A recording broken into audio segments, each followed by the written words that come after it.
Assalamualaikum warahmatullahi wabarakatuh. Kembali lagi di podcast Kodim 0203 Langkat.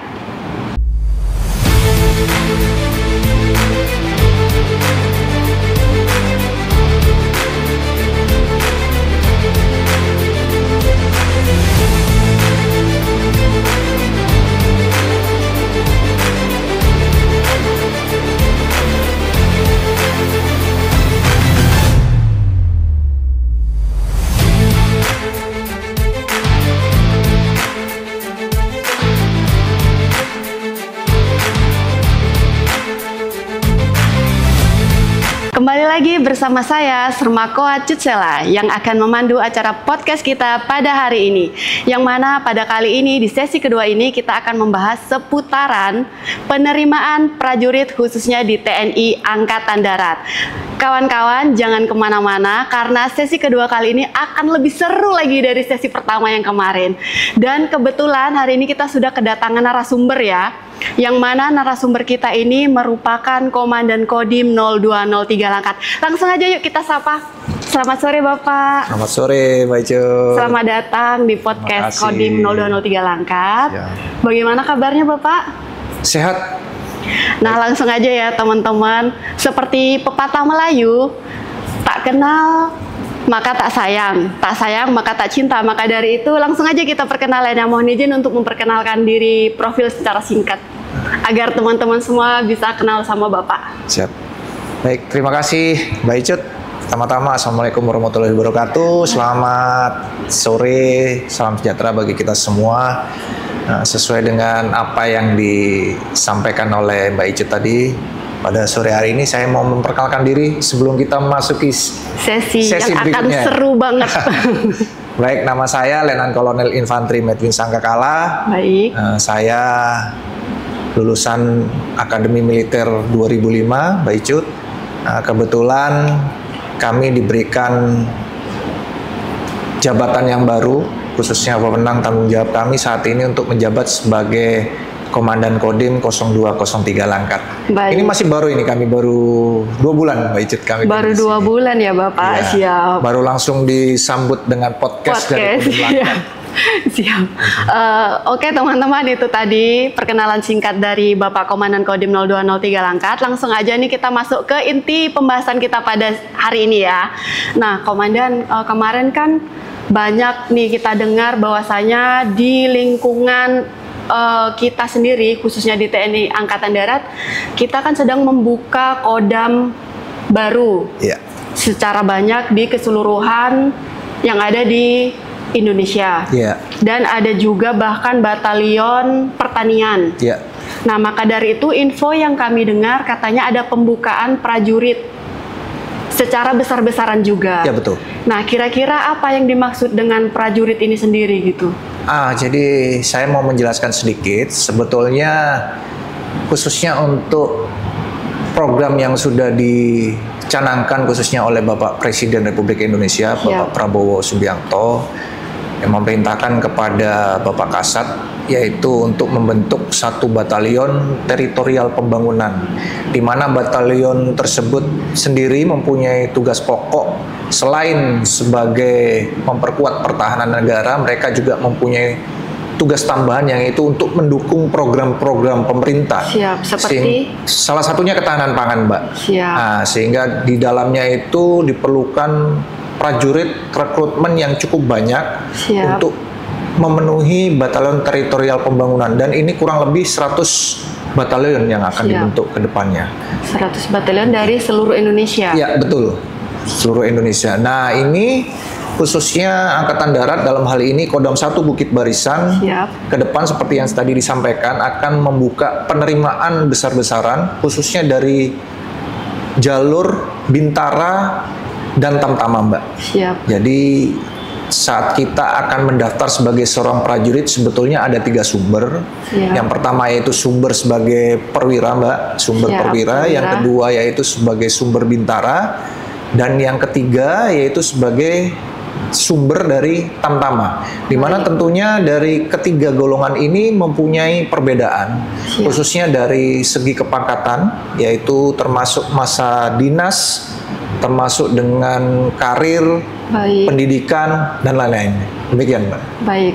Jadi untuk penerimaan itu sendiri ada 3 golongan ya, Komandan. betul. Ada dari perwira tadi, betul. dari Bintara, dan dari Tamtama. Untuk alokasinya sendiri kira-kira ada berapa untuk Kodam 1 Bukit Barisan ini? Untuk Kodam 1 Bukit Barisan saat ini masih belum, Mbak, karena ini masih dalam proses perencanaan di Mabesat. Namun info yang didapatkan yaitu kurang lebih sekitar 20.000 sampai 24.000 dibutuhkan prajurit untuk memenuhi satuan teritorial pembangunan.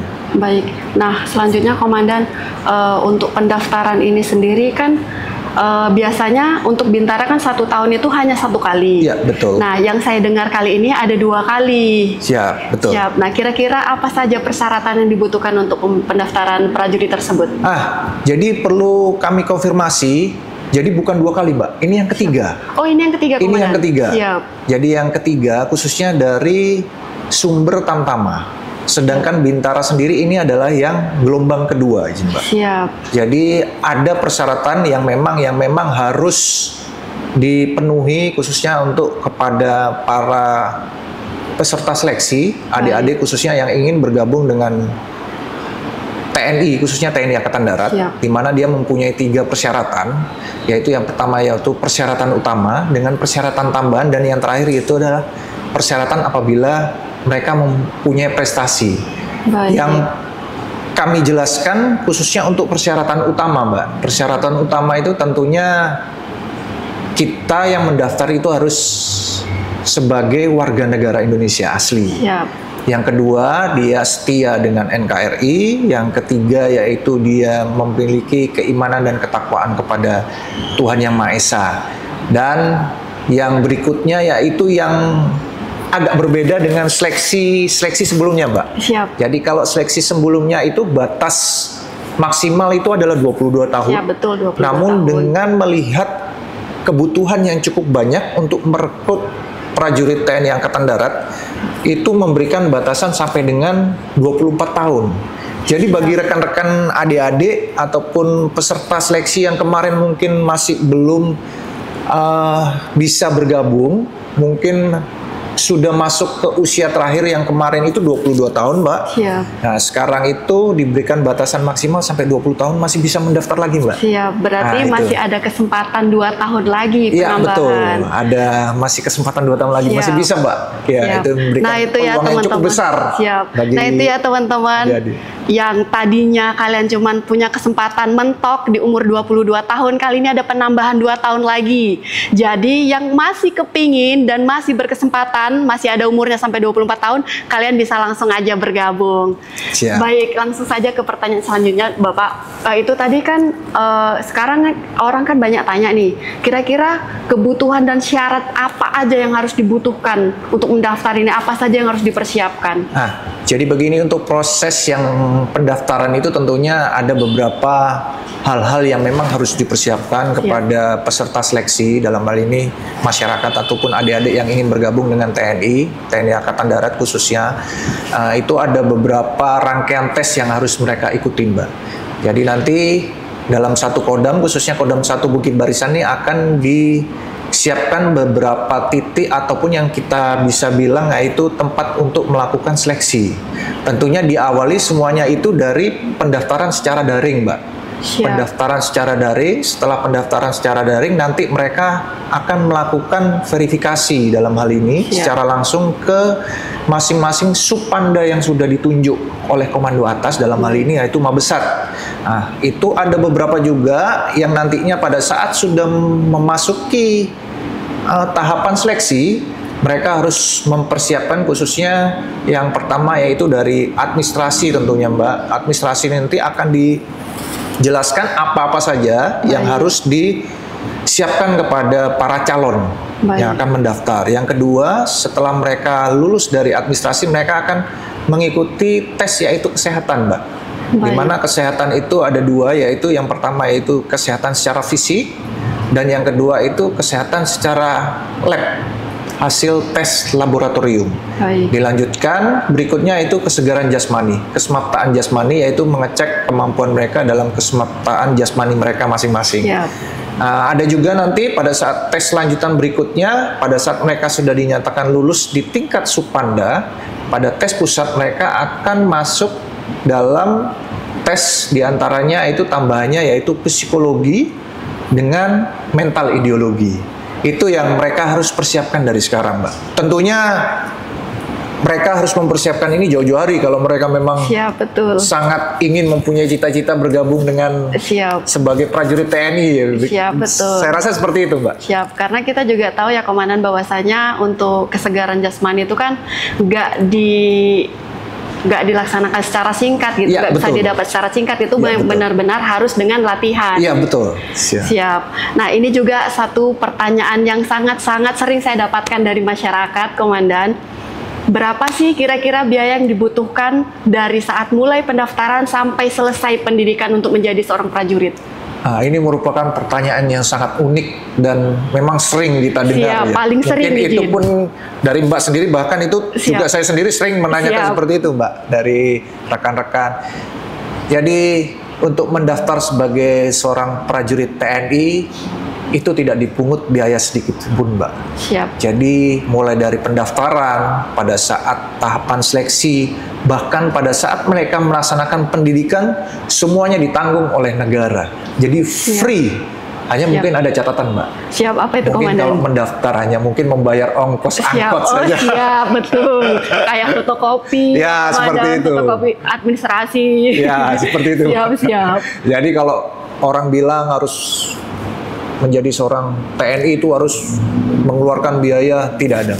Soalnya banyak juga nih dari masyarakat yang bilang harus jual tanah lah, harus jual sapi lah. Nggak ada itu, itu tidak benar. Itu tidak. Berarti sudah bisa dipastikan proses pembayaran sampai selesai untuk menjadi prajurit benar-benar gratis. Gratis dan satu tambahan transparan, Mbak. Semuanya terbuka. Semua diperlakukan sama.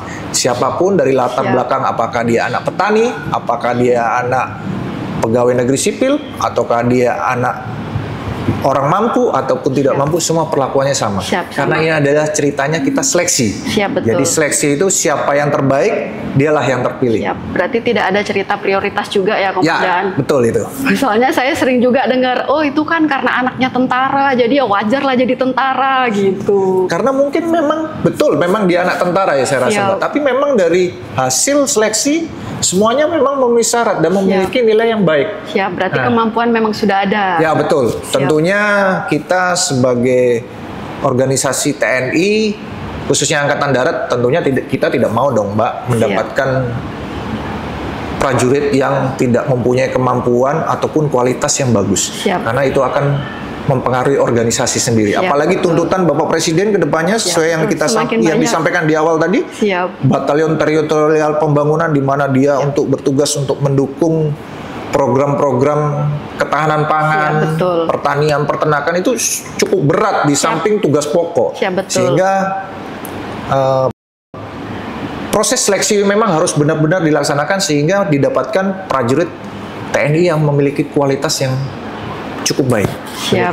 Baik, terima kasih Bapak. Kira-kira ada yang mau disampaikan kepada teman-teman semua, apa itu kiat-kiat kalau mau bergabung bagaimana, apa-apa saja yang harus disiapkan?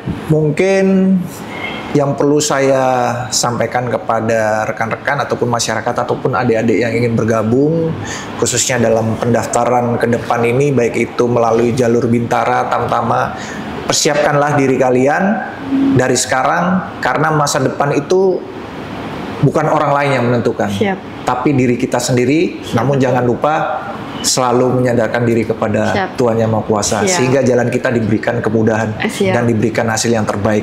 Mungkin itu kiat-kiat dari kami secara pribadi, Mbak. Terima kasih Bapak sudah hadir di podcast kita hari ini. Nah, sahabat semua, itu tadi ya pembahasan di sesi kedua kali ini. Benar-benar seru kan? Kenapa? Karena ada informasi yang sangat baru. Ada penambahan untuk satuan, terus ada penambahan secara umur juga. Jadi buat kalian masih punya kesempatan dan peluang yang sangat besar. Jadi yang kemarin sempat mimpinya terkubur, kalian boleh daftar lagi. Ayo, tetap semangat, jangan menyerah. kesempatan masih ada. Langsung ya saya tutup ya pakai satu pantun. Ke Cikini jalan kaki, Cakep. jalannya cepat sekali. Saya Icut selaku host hari ini mohon pamit undur diri. Langsung saja kami tutup. Akhir kata wassalamualaikum warahmatullahi wabarakatuh.